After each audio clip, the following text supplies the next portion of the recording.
bullet wound in the shoulder. The sun and sea air helped him mend. In his holiday greeting, written in Spanish, Jorge Barrera also invited Bosch's return.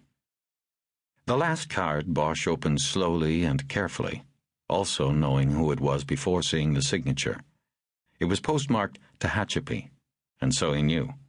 It was hand-printed on off-white paper from the prison's recycling mill, and the nativity scene was slightly smeared.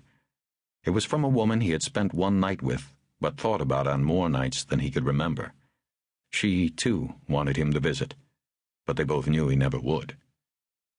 He sipped some wine and lit a cigarette. Coltrane was now into the live recording of Spiritual, captured at the Village Vanguard in New York when Harry was just a kid. But then the radio scanner, still playing softly on a table next to the television, caught his attention. Police scanners had played for so long as the background music of his life that he could ignore the chatter, concentrate on the sound of a saxophone, and still pick up the words and codes that were unusual.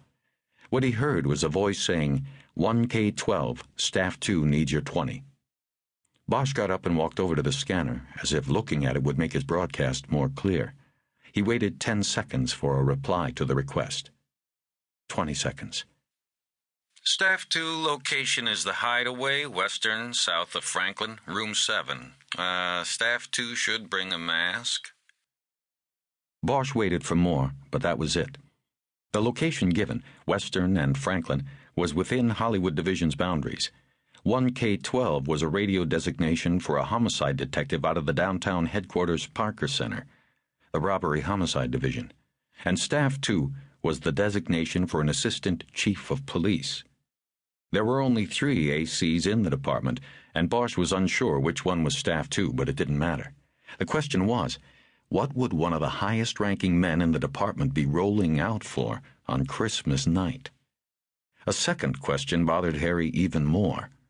If RHD was already on the call, why hadn't he, the on-call detective in Hollywood Division, been notified first? He went to the kitchen, dumped his plate in the sink, dialed the station on Wilcox, and asked for the watch commander. A lieutenant named Kleinman picked up. Bosch didn't know him. He was new, a transfer out of Foothill Division. "What's going on?" Bosch asked. "I'm hearing on the scanner about a body at Western and Franklin, and nobody's told me a thing, and that's funny, 'cause I'm on call out today." Kleinman said, "Don't worry about it. The Hats have got it all squared away." Kleinman must be an old-timer, Bosch figured. He hadn't heard that expression in years. Members of RHD wore straw bowlers in the 1940s. In the 50s, it was gray fedoras. Hats went out of style after that. Uniformed officers called RHD detectives suits now, not hats. But not homicide special cops. They still thought they were the tops, up there high like a cat's ass. Bosch had hated that arrogance even when he'd been one of them. One good thing about working Hollywood, the city's sewer, nobody had any airs. It was police work, plain and simple. "What's the call?" Bosch asked. Kleinman hesitated a few seconds and then said, "We've got a body in a motel room on Franklin. It's looking suicide, but RHD is going to take it.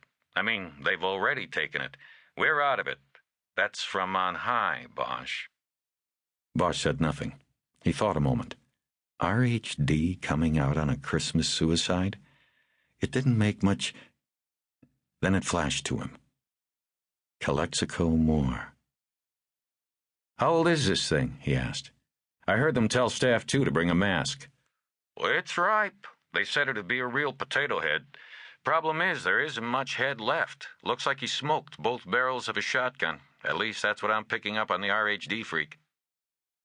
Bosch's scanner did not pick up the RHD frequency. That was why he had not heard any of the early radio traffic on the call.